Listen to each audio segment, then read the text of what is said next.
Hey everyone, Mr. MC here. This is a lap guide for the new lap time challenge taking place at Catalunya Rallycross, and we're in the Toyota GR Yaris. So let's take a look at the online time trial. So going over to sport mode, so make sure you have menu book number 9 completed so you can access the current lap time challenges. Click on online time trial and you'll see the current one on the left. So this is a 2-week event ending towards the end of November 27, 2024, where we're using a fully stock Toyota GR Yaris and we're under dirt tires. And your goal is to get within the 3% time range of the working time when the event ends, as that is when your lap time gets counted. Now, this is one of those rare lap time challenges where the handbrake can be used, and I have it assigned to my circle button on my controller, and yes, I am on the controller for this lap time challenge. And for those that might be curious about the ABS setting that I'm using, I left it at default. And I will make notes when I use the handbrake, and you'll even see the little handbrake icon turn on. So for example, right here, as I'm cheesing the start of the new lap, I use the handbrake. So yeah, I just want to point that out, that I will make note of when I use it. Now, with Catalunya Rallycross, when you're starting a new lap, you will want to cheese the start of this lap. So what you're going to do, you're going to brake before the barrier on the right ends, and you can take your time getting yourself set up, but what you want to do is make your way down to first gear and just run an extremely wide line. So you can see me opening up just a little bit, then tap on the handbrake and flick the car to the left, get on the throttle, and just by doing that, you're gaining anywhere from 2 to 4 tenths of a second. So in my opinion, it's definitely worth doing that. Now your first braking point is just as you pass the barrier that is on the left. You're going to brake hard for a very short moment because the weight of the car is going to shift forward and the car is going to start turning for you.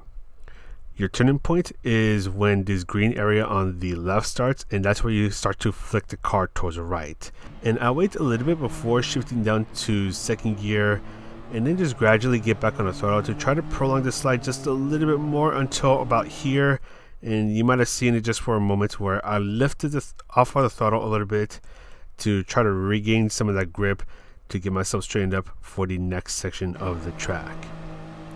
Now go up to third gear, and just as you're about to make the jump, that's where I start to turn a bit towards the right, because when I land, the car is going to slide just a little bit, and I'm going to use that slide to get myself set up for the hairpin. I do lift off the throttle just a little bit, so I'm not sliding too much, and somehow I'm still within track limits. I'm going to say that I was really lucky here because I have 3 wheels past the white line, and you do want to be careful about this barrier. It's really easy to hit it, but just as you're about to reach the barrier, that's where you start to brake, and if you set it up just right, you'll be able to brake in a straight line. Shift down to second gear, and do note that I am hitting the handbrake just as I'm starting to turn towards the left. I let the car turn in a bit more by not using throttle or braking input. Hit the handbrake again, the car will turn in a bit more, and then get back on the throttle, getting real close and comfortable to the barrier that is on the left. Go up to third gear.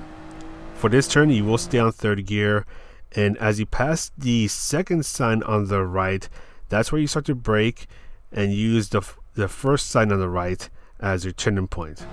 When you brake, the car will hurl towards the front, so that'll try to get the car to whip around this turn.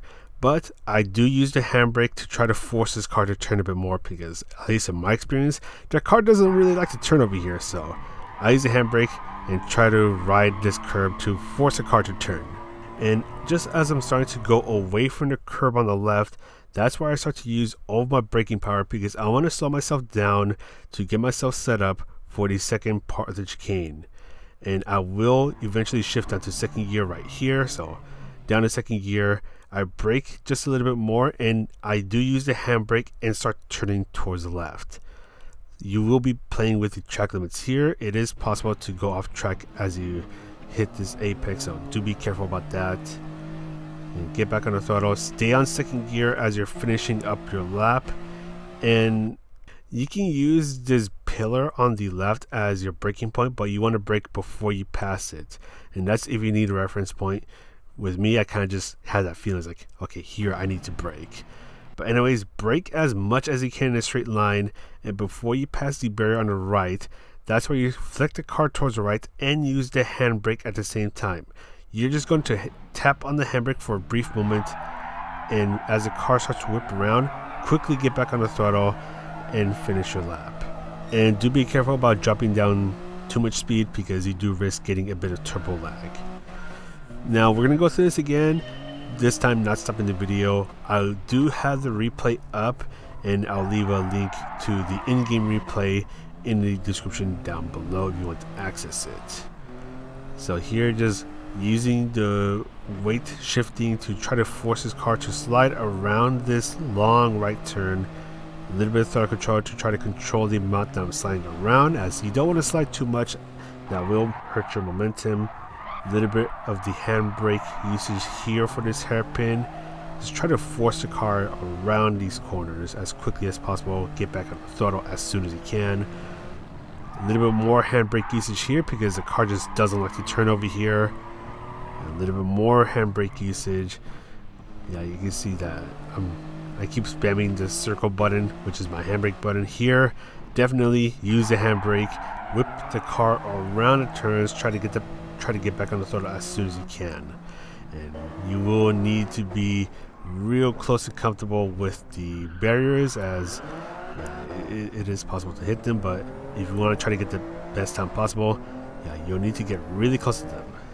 And here again, just letting the car slide around just a little bit to whip around this long right turn, but I still control my throttle input to try not to slide too much. I think a little bit of sliding is good, but too much sliding will just hurt your momentum. So it's all about trying to find that control, especially with your throttle input. Now again, for this long left turn, I do make use of the handbrake to try to force this car around this long left turn. A little bit more handbrake usage for this chicane and the final corner.